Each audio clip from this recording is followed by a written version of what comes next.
vous allez bien. Aujourd'hui on se retrouve pour débriefer cette deuxième journée de Ligue des Champions et surtout des clubs de Bundesliga. Mais avant de commencer avec ça, on va quand même féliciter le LOSC d'avoir enfin battu ce Real Madrid qui semblait imbattable depuis janvier dernier au final. Voir Lille gagner ce match et ne pas avoir les arbitres du côté du Real, c'était quand même quelque chose d'assez kiffant. D'ailleurs aussi Brest qui est actuellement premier de la Ligue des Champions, enfin c'est assez fou ce qui se passe actuellement avec Benfica qui gagne 4-0 contre l'Atlético Madrid. Il s'est passé plein de trucs. Mais on va tout de suite commencer avec la journée du mardi, on va faire ça dans l'ordre, mardi, mercredi. Et ce qu'on peut dire c'est que vraiment il y avait deux salles et deux ambiances en fonction de la journée. Mais on va commencer par une petite déception quand même, c'est le match du VfB Stuttgart contre le Sparta Prague. Et sincèrement, il n'y a aucun monde où Stuttgart ne gagne pas ce match. Sauf le monde dans lequel on vit malheureusement. Alors oui, Prague avait joué avec le bus derrière. On connaît à force, les petites équipes jouent avec le bus derrière et en même temps elles n'ont pas d'autres moyens pour tenir contre des plus grosses équipes. Stuttgart nous montre de très belles choses depuis le début de saison. Ils ont montré aussi un très beau visage face au Real Madrid. Malheureusement, eux n'ont pas réussi à gagner. Mais là, sincèrement les gars, vous menez 1-0 contre le Sparta Prague. Tu te fais pas remonter. Alors le but de Prague est exceptionnel. Le tir qu'il met là sur poteau rentrant, le gardien ne peut rien faire et c'est très bien joué de sa part. Malgré tout, tu tires plus de 26 fois sur le but adverse. À un moment donné, tu ne peux pas te permettre de tirer 26 fois et de marquer qu'une fois. Ce n'est pas possible. En tout cas, ce n'est pas possible si tu veux survivre dans cette Ligue des Champions. Il faut dire ce qui est. Avec ce grand championnat, tous les buts comptent, tous les points comptent. Et là, ça va commencer à sentir le roussi. Ça fait quand même 2 matchs de suite où Stuttgart ne gagne pas. Ils sont même pas actuellement dans le barrage pour jouer une éventuelle qualification. Ça va être assez compliqué si ça continue pareil. Et surtout quand tu joues à la maison et que tu peux te permettre de jouer à la maison contre une plus petite équipe, clairement tu as un avantage. On a bien vu que le Bayern avait explosé Zagreb il y a 2 semaines. Là Zagreb a joué Monaco qui avait battu Barcelone à Zagreb. Ils ont fait 2-2 en menant 2-0. Alors Monaco a vraiment très mal joué sur ce match. Malgré tout, ça montre qu'on a un certain avantage quand on joue à la maison. Et ça s'explique aussi aux infrastructures, il faut dire ce qui est. Quand tu joues à Zagreb ou tu joues à Prague, les terrains c'est pas les mêmes qu'en Bundesliga ou en Première Ligue, c'est clair et net. Au-delà de ça, les fans là-bas sont assez hardcore, donc forcément l'ambiance, le trajet, plus l'infrastructure moins bonne que chez toi, et ben malheureusement tu te tapes des matchs nuls ou des défaites que tu n'avais absolument pas prévues, et du coup quand tu joues à Stuttgart contre Prague, tu te dois de gagner. Ça n'a pas été le cas, c'est décevant, mais bon, je suis quand même en train de me dire que est-ce que Stuttgart joue vraiment la Ligue des Champions?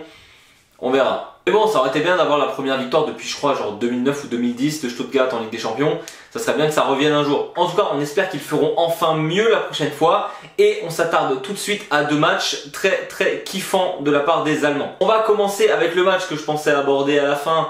Malheureusement, il n'y a pas eu énormément de buts. C'était celui entre Bayer Leverkusen et l'AC Milan. Sincèrement, c'était un des matchs que j'attendais le plus lors de cette deuxième journée parce que je voulais voir Leverkusen face à une grosse équipe.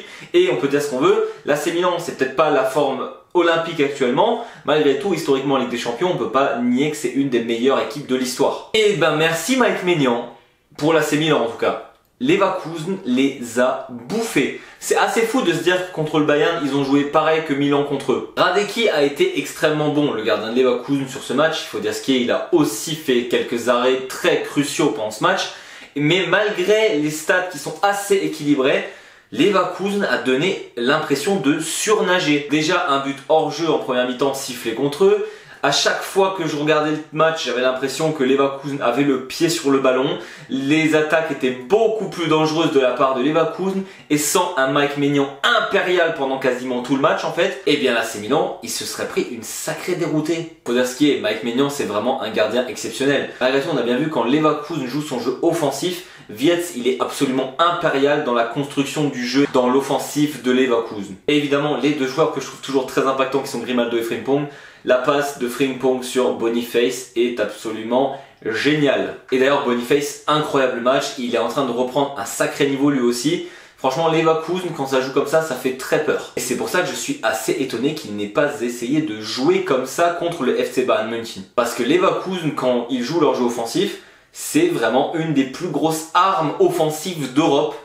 Et ça aurait pu rendre un match assez extraordinaire. En tout cas, Leverkusen, 2 matchs de victoire, n'a toujours pas encaissé de but. Ils se mettent dans une très bonne position pour la suite. On arrive au match le plus kiffant de cette deuxième journée qui était le match entre Dortmund et le Celtic Glasgow. C'est simple, la preview du Bayern contre Zagreb, on la prend et on la copie-colle. Dortmund a tout simplement été absolument génial sur ce match et on peut dire que j'ai quand même eu une petite frayeur. Le Bayern contre Zagreb s'est fait sa petite frayeur en début de deuxième mi-temps. Là, Dortmund marque et se fait rattraper tout de suite. Et sincèrement, je regarde le match en même temps de celui de Leverkusen et je me dis non mais vraiment Dortmund, vous saoulez les gars. À chaque fois qu'on pense que vous êtes enfin prêts, vous vous faites rattraper tout de suite. Et ils ont répondu directement après. Et ça, je le répète, mais pour moi, c'est un caractère d'équipe championne, d'équipe qui a les tripes et qui veut montrer qu'ils sont meilleurs. Une équipe qui arrive à se mettre au diapason et se dire bon là, on a été soit rattrapé, on a été égalisé, mais on va tout de suite remettre le couvercle et ensuite vraiment enfoncer les clous. C'est des équipes championnes qui réagissent comme ça. Et c'est pas pour rien qu'actuellement, Dortmund, ils sont tout en haut du classement. Alors oui, on va le dire parce que tout le monde le dit et qu'il faut le dire. C'était que le Celtic Glasgow en face, comme ce n'était que le Dynamo Zagreb. N'empêche qu'à un moment donné, il va falloir se dire si les clubs allemands mettent des tollés à leurs adversaires, c'est peut-être pas pour rien. C'est parce que le jeu offensif en Allemagne, c'est quelque chose de surdéveloppé. On reviendra sur le côté défensif plus tard. N'empêche que Dortmund là s'est montré en patron. Adeyemi, s'il n'y avait pas la blessure, je pense que là il aurait été appelé par Nagelsmann à la place de Kleindienst pour l'équipe d'Allemagne. En tout cas, Adeyemi va falloir peut-être vraiment l'appeler à un moment donné en équipe d'Allemagne parce qu'il est en train de montrer de très très belles choses. C'était ce que voulait avoir le Bayern en développement.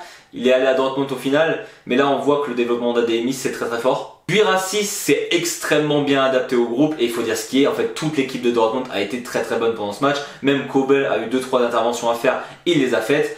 Schmeichel en face, déjà je savais pas du tout que c'était leur gardien actuellement, mais lui qui est un gardien expérimenté que j'ai toujours trouvé extrêmement fort, voilà, il était vraiment mauvais. Parce que oui, Dortmund marque 7 buts, oui la défense du Celtic c'est pas la meilleure défense d'Europe.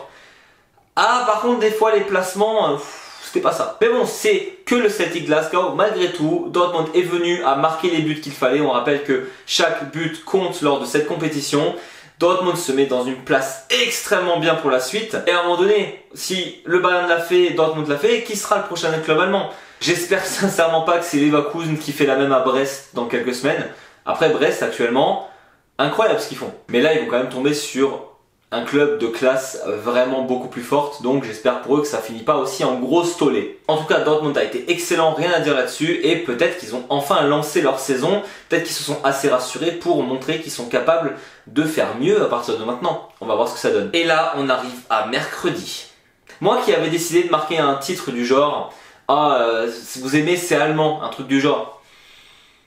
Bah non en fait, parce que je me suis dit, voilà, Stuttgart a été un peu décevant, Leverkusen très fort contre AC Milan, Dortmund écrase son adversaire, le Bayern contre Aston Villa, ça va le faire, Leipzig à la limite ça va être compliqué.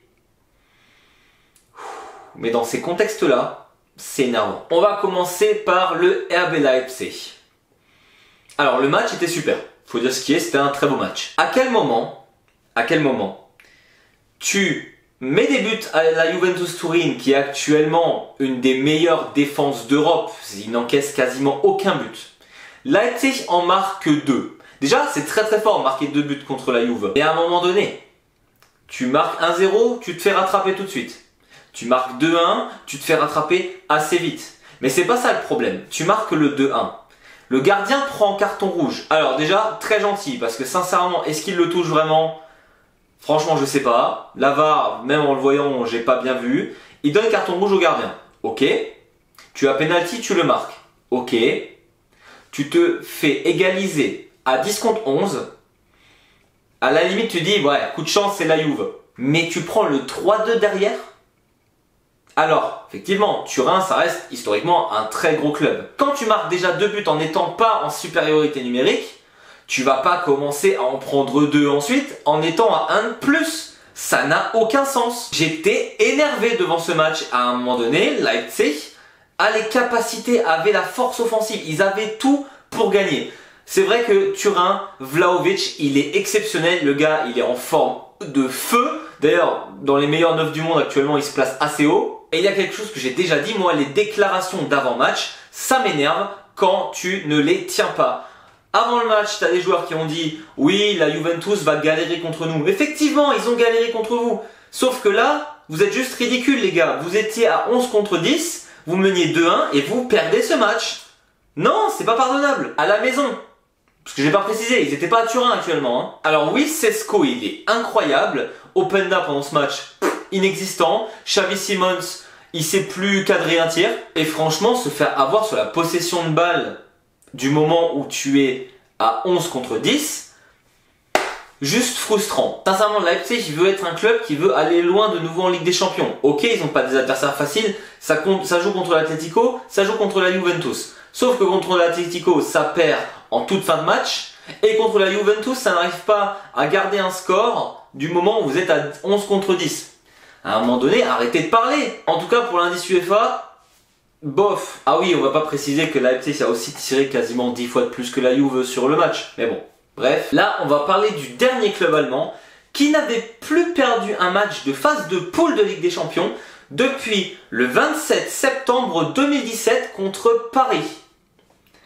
2017, ça commence à faire beaucoup. C'est simple, ça fait 41 matchs. Sur ces 41 matchs, 37 victoires, 4 matchs nuls.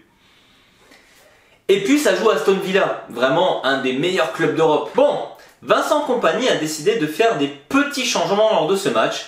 Olysée a joué en 10, il a mis Coman et Gnabry sur les côtés et Kane en pointe. Franchement, ça se joue sans trop de problèmes. Par contre, quelque chose qu'on avait sous-estimé, le manque de créativité du FC Bayern lorsque Musiala n'est pas sur le terrain, ça craint. Alors pas de souci, ils arrivent à jouer sans lui.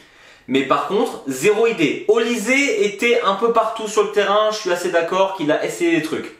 Le reste, c'était ultra statique. Mais bon, après Aston Villa a joué du anti-Fußball, c'est simple, ils ont joué contre Leverkusen qui avait mis un bus, ils ont joué contre Aston Villa qui a mis l'autre bus, c'est simple. Malgré tout, tu es le FC Bayern München, tu n'as pas perdu depuis 2017 en phase de poule. Tu te dois en tant qu'équipe qui veut gagner avec des champions de pouvoir marquer malgré le fait que les adversaires mettent des bus. Tu es censé en être capable, avoir de la créativité offensive. Défensivement déjà qu'on sait que c'est pas la grande force et d'ailleurs le but qu'ils prennent c'est un but gag. Alors oui, j'aime pas faire ça mais là Neuer il a l'air vraiment bête sur l'action. Mais bon il a tellement sauvé de points historiquement au Bayern et même sur ce match ça fait des arrêts que j'ai pas forcément envie de dire c'est que la faute de Neuer. Franchement Neuer fait cette bourde mais le Bayern aurait dû marquer beaucoup plus. Et déjà le Bayern qui ne marque absolument pas sur un match, j'ai pas regardé de quand ça date. Ça doit dater un peu. Mais tu peux pas avoir 70% de possession de balle et faire si peu avec toute cette possession, avoir zéro idée. Harry Kane, ça fait 2 matchs, lorsqu'il y a un bus, vraiment, il est totalement invisible. Il va falloir que lui aussi essaye de chercher ses ballons et pas forcément que les attendre, même si le Bayern est très fort à ça. Il va falloir aussi qu'il se les charge de temps en temps. Et il y a aussi un coaching perdant de la part de Kompany, il faut dire ce qui est. Kompany, il aurait peut-être dû rentrer Müller dans ce genre d'exercice, dans ce genre de compétition. Je pense qu'un Thomas Müller peut te faire extrêmement du bien grâce à son expérience et à cette petite grain de folie qu'il a, que le Bayern manque cruellement encore. Malgré le bus, on va pas être mauvais perdant. Aston Villa a beaucoup moins de grosses stars que le Bayern. Félicitations à eux d'avoir gagné ce match. Unai Emery, il aime bien le Bayern, parce que je crois qu'en 2017, ça m'étonnerait pas que ce soit lui l'entraîneur à ce moment-là. Et pour le coup, c'est quand même un entraîneur qui trouve toujours les bonnes tactiques pour faire chier ses adversaires, faut dire ce qui est. En tout cas, bravo à Aston Villa. Le Bayern doit vraiment vite se remettre en cap de victoire, parce que bon, faut pas oublier que le but c'est d'être dans le top 8. Mais c'est vrai que ça fait bizarre d'avoir 15, 16, 17 Bayern, Real, Barcelone. Alors que tout en haut, il y a genre Brest, Dortmund, Benfica.